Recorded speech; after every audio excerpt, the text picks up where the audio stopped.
next guest is a painter and filmmaker who is exploring the relationship between hand-painted animation, memory, and neuroscience.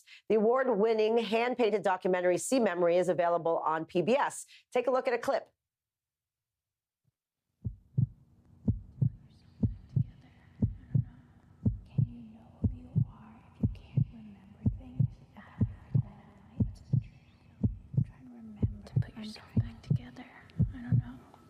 You know who you are if you can't remember things about your own life. What's the truth? How do you know? If something happens.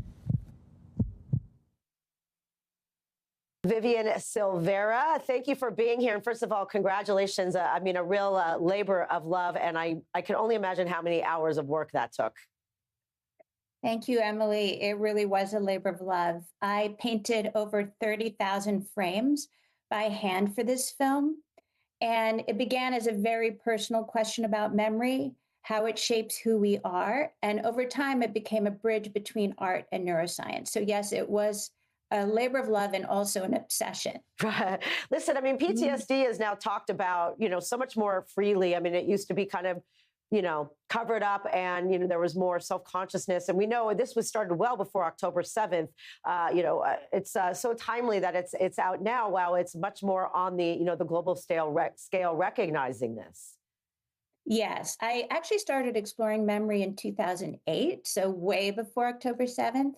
And I was interested in how memory isn't fixed because neuroscience shows us that every time we recall something, we reconstruct it. It's an act of reconstruction. And that means change is possible. So painting felt like the right medium because paint moves, it drips, it layers, it really behaves like memory itself. Wow. I mean, how did you come up this way of self-expression? Because it's not like you think of neuroscience and art. It's like you have a right brain and left brain component. Usually it's like the scales are on one or the other. I mean, what a way to merge these two mediums. I guess I've always been fascinated by both. So I love the work of painting, of being an artist, of constructing things by hand, but I'm obsessed with neuroscience and psychology. And I would say everything I do is about human perception, cognition, and behavior.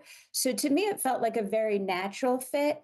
And then, finding a way to express it through painting just felt like I wanted the audience to feel like they were inside the mind, not just hearing about trauma, but actually experiencing how it changes. And what has been the feedback? I know you're speaking at a lot of seminars, and there are so many more things happening now, exploring mental health, alternative ways. What's the feedback you're getting on how this is really, help shaping the healing process for people that watch it? Yeah, it's shown in so many places, but the feedback I get most is from therapists who use it in their clinical practices. And what they've told me is that patients who've never been able to speak about their trauma before, when they watch even a clip from the film, because we make it available in clips for therapy as well, they are able to speak about it. Or they say, I understand the way my mind and body work for the first time. And I think just that understanding alone is very empowering. Now, as if you're not busy enough, you've also been developing over the years a film called Projecting Aleppo, which is, especially timely now with, new leadership in Syria. But the memories are still strong. I mean, not only of the plight of the Syrian and Aleppo Jewish community, but the entire, Middle East, in light of right before the state of Israel was founded. So why focus this starting by, the testimonials of your own father?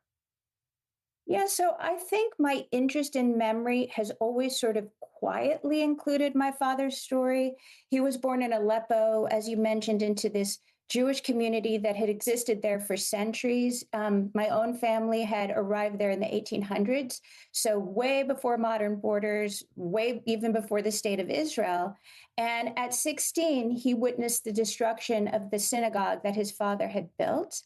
And within a few years, the whole Jewish community of Aleppo, families who had lived there for generations, were gone. And he rebuilt his life across Italy, Japan, Hong Kong, Brazil, New York. But I was very aware that he could never go back there. And what does that mean in terms of memory if you can't sort of revisit the place. And so it really became something I thought about all the time. And after October 7th, I did feel this renewed urgency to return to this project.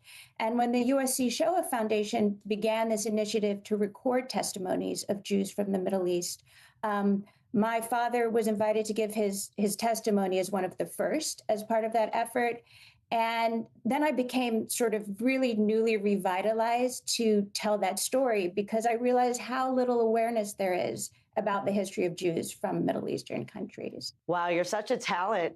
Thank you so much for sharing your story, and best of luck on finishing that project. And you could catch See Memory available on PBS. Thank you so much.